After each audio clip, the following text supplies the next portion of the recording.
Добрый день, уважаемые друзья! Сегодняшнее мое выступление связано, опять же, и касаемо будет патологии бронхоэктатической болезни. На протяжении последнего времени наши врачи, и я в том числе, достаточно часто ведем прием пациентов, страдающих бронхоэктатической болезнью. Также мы видим, что посетители нашего сайта достаточно часто оставляют информацию по этой патологии. И получаем также запросы по электронной почте в надежде пациентов разъяснить те или иные аспекты этой патологии. Поэтому, обобщая всю эту информацию, которая накопилась у нас, мы сформулировали наиболее часто встречающиеся вопросы, касаемые бронхоэктатической болезни. И я постараюсь в данный момент постараюсь ответить максимально полно на эти вопросы. Первый вопрос. Опасны ли для жизни бронхоэктазы и в чем их опасность? Ну, как я говорил в предыдущем выступлении, бронхоэктатическая болезнь – это хроническое состояние или хроническое заболевание, которое формируется и в основе которого лежит неоднократные эпизоды острых бронхитов, пневмонии. Чем характеризуется это заболевание? Это, как правило, локальное расширение или деформация бронхиального дерева с необратимым нарушением дренажной функции бронхов, когда происходит в этих участках локально измененных и деформированных, происходит накопление мокроты, которые вырабатываются постоянно, в общем-то, у любого здорового человека, и это является, так скажем, механизмом защиты слизистой наших бронхов от различных видов инфекций, патологий, которые попадают к нам при дыхании. Так вот, при накоплении этой мокроты, конечно же, и нарушении ее дренажа, у человека появляются и первые симптомы этого заболевания, характеризующиеся кашлем, большой объем дренируемой мокроты, иногда зловонной и гнойной мокроты, это чаще всего встречается, да? А в дальнейшем на поздних стадиях появлением присоединением отдышки и формированием дыхательной недостаточности. Так, опасно для жизни бронхоэктазы? Конечно, если мы не обращаем на это внимания, не занимаемся лечением этой проблемы, конечно же, они не добавляют нам здоровья и наоборот приводят к инвалидизации. При постоянном и частом обострении к инвалидизации, как правило, страдающих этой патологией пациентов. Как правило, в мокроте, которая накапливается в бронхах, начинает, так скажем, жить и распространяться наиболее патогенные и опасные штаммы возбудителей, такие как синегнойная палочка, золотистый стафилококк, буркхальдерия цепация, что и бороться с этой микрофлорой крайне сложно и тяжело, потому что, как правило, эта микрофлора имеет поливалентную устойчивость к различным в настоящее время широко используемым антибактериальным препаратам. Это первый вопрос. Да, вывод из этого вопроса следует, да, необходимо заниматься и наблюдением, и лечением этой патологии, не допускать обострений с тем, чтобы оставить какие-либо изменения, возникшие на определенном этапе.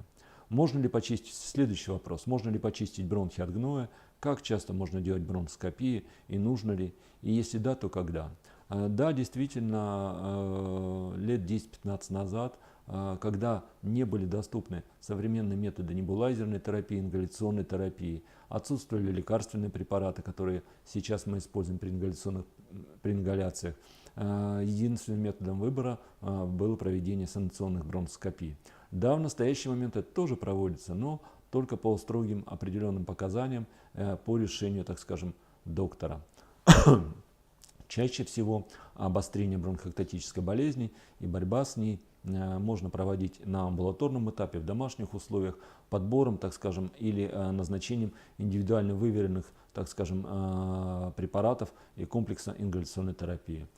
Чем мы и занимаемся, в общем-то, в настоящее время, когда к нам обращаются пациенты.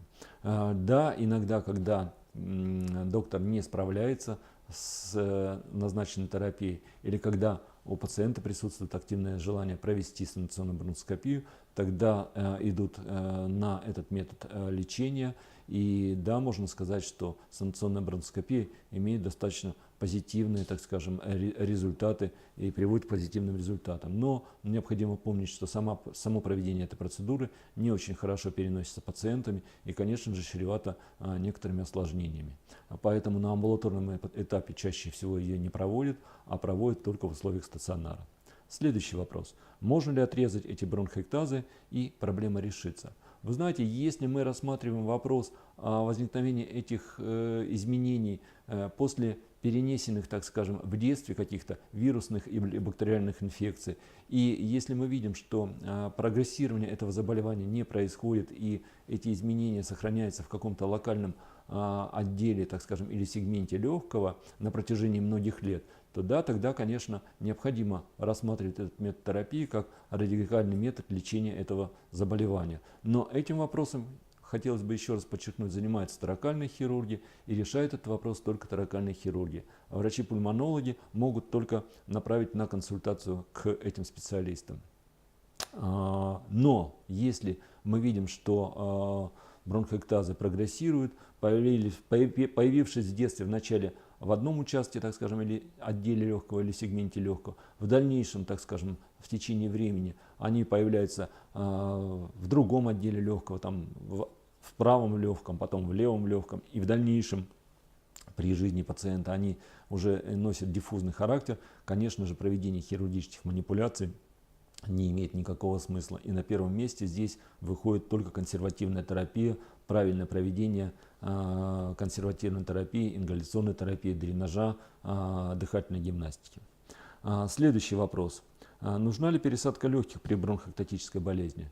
Вы знаете, да, этот вопрос можно рассматривать, но в крайне редких ситуациях, при крайне тяжелых состояниях и крайне неблагоприятном исходе заболевания. И опять же, этот вопрос решает торакальный хирург совместно с лечащим врачом, так скажем, да, обсуждает целесообразность, перспективы проведения этой операции, потому что все же это достаточно серьезное вмешательство, и человек обречен потом после трансплантации легких достаточно постоянно принимать препараты, которые будут препятствовать отторжению трансплантанта. Следующий вопрос. У меня хоббл и бронхоэктазы. Это плохо? Да, конечно, хорошего в этом мало. Понятное дело, что бронхоэктазы будут отягощать течение хоббл и приводить к более частым обострениям хоббл. И хоббл точно так же будет, так скажем, отягощать течение бронхоэктатической болезни. То есть эти две независимые, так скажем, патологии взаимоусугубляют и отягощают дальнейшее течение заболевания. Поэтому крайне важно, чтобы человек и пациент внимательно относился к лечебным мероприятиям, которые необходимо выполнять и при хоббл, и к тем, так скажем, процедурам, которые необходимо выполнять при бронхоэктатической болезни. Следующий вопрос. Как правильно лечить бронхоэктазы? В настоящее время на первом месте в лечении бронхоэктатической болезни принадлежит консервативным методам терапии.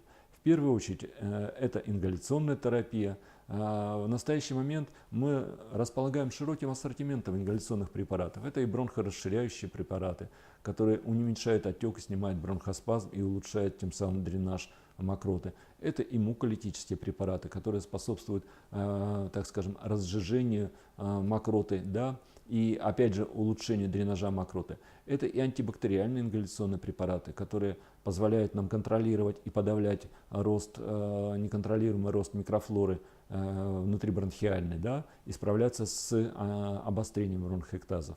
Опять же, все лечение бронхоэктатической болезни направлено на предотвращение, на урежение эпизодов обострения, что в свою очередь ведет, так скажем, к стабилизации состояния и к предотвращению прогрессирования заболевания. Конечно же, я не упомянул, это, конечно же, обязательно выполнение дренажа, выполнение дренажных упражнений, использование дренажных, так скажем, приспособительных механизмов или аппаратов для улучшения дренажа мокроты. Возможно, даже в некоторых ситуациях использование различных методик перкуторного воздействия на грудную клетку с помощью различных аппаратов. Есть ли разница между бронхоэктазом и бронхоэктатической болезнью? Ну, как я уже говорил ранее, если мы видим, что бронхоэктазы локализуются в каком-то определенном локальном участке и дальнейшего распространения не имеют, то да, мы можем говорить, что это локальные бронхоэктазы, которые возникли в силу той или иной перенесенной патологии легких. Если же мы видим или говорим о распространенных бронхоэктазах, двухсторонних, так скажем, да, которые локализуются в различных, так скажем, долях легких, то, конечно же, здесь речь идет о бронхоэктатической болезни. И тактика лечения носит более агрессивный, упреждающий характер и массивный характер. Откуда берутся бронхоэктазы и почему они возможны? Ну, как я уже говорил, бронхоэктазы единый, так скажем, единого, так скажем, фактора, приводящего к возникновению бронхоэктатической болезни, не существует. Да, существует совокупность, ряд генетической предрасположенности, перенесенной в детстве пациентам той или иной вирусной или бактериальной патологии, да, переносимой матерью той или иной бактериальной или вирусной патологии при беременности, так скажем, да, это тоже накладывает отпечаток на дальнейшее проявление, так скажем, или появление бронхоэктазов. Также есть еще, как я уже говорил, врожденная, так скажем, несостоятельность хрящевого каркаса бронхиального дерева, что тоже может приводить к формированию или появлению бронхоэктазов. Можно ли вылечить бронхоэктазы и как это сделать? Но опять же, как я уже говорил и хотелось еще раз повторяю, только индивидуальный подход, только грамотное, четкое выполнение рекомендаций врача может привести к пациенту к контролю этого заболевания, недопущению обострений, контролю и выполнению, так скажем, дренажам. Можно лишь подчеркнуть, что, допустим, за рубежом первостепенное значение придается в лечении бронхоэктатической болезни методам физиотерапевтического воздействия, то есть контроля выведения, контроля дренажа мокроты и, так скажем, борьба с профилактикой бактериальных осложнений. К этому и мы стремимся, и, в общем-то, успешно это внедряем и выполняем. Поэтому приходите к нам, мы готовы вам помочь в индивидуальном порядке. Дальше.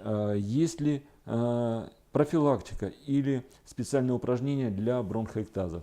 Да, если мы рассматриваем физиотерапевтические методы подхода к лечению бронхоэктатической болезни, конечно, там есть определенные и специальные упражнения, есть так называемые различные виды вибрационного массажа, так скажем, с помощью различных методик. Есть эндобронхиальный, так скажем, вибрационный массаж, есть экзобронхиальный с помощью, так скажем, пневмовоздействия на грудную клетку, различных толчковых, так скажем, воздействий. Да, но это все проводится, как правило, после ингаляционных процедур, после ингаляционной терапии и направлено на максимально полное удаление скопившейся мокроты. Конечно же, это требует ежедневных процедур, ежедневных манипуляций, потому что мокрота вырабатывается у каждого человека, неважно, есть у него бронхоэктазы или нет, здоровый это человек, в определенном количестве, в определенном объеме. И, конечно же, здесь самое главное ежедневное пунктуальное удаление этой мокроты, если дренаж будет выполняться, мокрота будет удаляться и элиминироваться, то, конечно же, это является основным методом и профилактики обострений, и методом стабилизации состояния и недопускания, и недопущения утяжеления самого заболевания. Ну и последний вопрос. Как откашлять мокроту, если не получается? Если не получается, конечно же, меняется, так скажем, схема ингаляционной терапии, добавляются муколитические препараты с тем, чтобы максимально ее разжижить, если она носит вязкий характер, да, и постараться ее удалить после ингаляции методами, так скажем, кинезитерапии. Ну вот вкратце та информация, с которой я хотел вами поделиться. Мы рады будем, если помогли в этом репортаже, ответили на часть ваших вопросов. Пожалуйста, обращайтесь к нам, приходите. Мы всегда готовы вам помочь. Спасибо за внимание.